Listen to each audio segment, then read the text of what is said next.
आज Doubtnut app download करें। Doubtnut पर अपने सभी गणित, रसायन विज्ञान, भौतिक विज्ञान और जीव विज्ञान के डाउट्स का करो सफाया।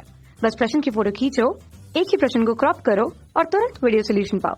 अभी डाउनलोड करें। क्वेश्चन है, अम्ल तथा क्षार की प्रबलता किस प्रकार ज्ञात की जाती है? तो हमारे पास अम्ल तथा क्षार की प्रबलता को मापने के लिए दो तरह से हम माप सकते हैं। कैसे माप सकते हैं? एक तो हम पीएच स्केल से या पीएच मापक्रम से हम बता सकते हैं कि कौन सा अम्ल और क्षार जो है वो कितना ज्यादा प्रबल है। कैसे बता सकते हैं? हम पहले बना लेते हैं, एक पीएच मापक्रम बना लेते हैं। पीएच मापक्रम हमारा जो है वो इस तरह से बना लेते हैं। पीएच मापक्रम में हम सबसे बीच के अंदर, बीच वाले पॉइंट पर, यहाँ पर हम क्या लिख देते हैं? 7 लिखते हैं। और इसका मापक्रम कहाँ से प्रारंभ होता है? 0 से लेकर के 14 तक होता है। तो 0 से लेकर के यानी कि 7 पर कोई भी पदार्थ जो है वो उदासीन होता है। ठीक है, हम 7 से जब इस तरफ चलते हैं, 7 से हम इस तरफ बढ़ते हैं, तो क्षारीय प्रबलता बढ़ती है। ठीक है, और जब हम 7 से इस तरफ बढ़ते हैं, यानी कि हम बाईं दिशा में बढ़ते हैं, 0 की तरफ बढ़ते हैं, तो यहाँ पर क्या बढ़ती है? अम्लीय प्रवृत्ति बढ़ती है। अम्लीय प्रबलता जो है वो क्या होती है? बढ़ती है। यानी कि हम कह सकते हैं कि जिसका कोई अम्ल है तो उसका पीएच मान जो है वो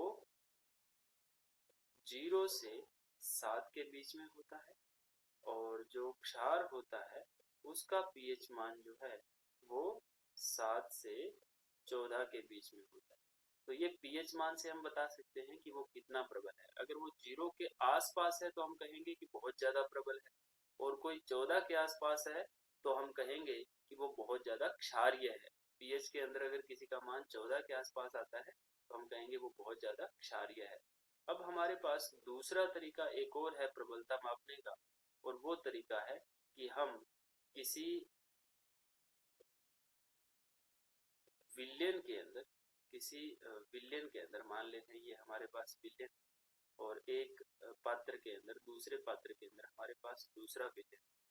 तो हमें इनकी जब प्रबलता मापनी होती है तो हम इनसे, इनके अंदर विद्युत का चालन करा करके देखते हैं। विद्युत का चालन करा करके देखते हैं कि जिसके अंदर विद्युत का चालन ज्यादा होता है, विद्युत का चालन ज्यादा होगा,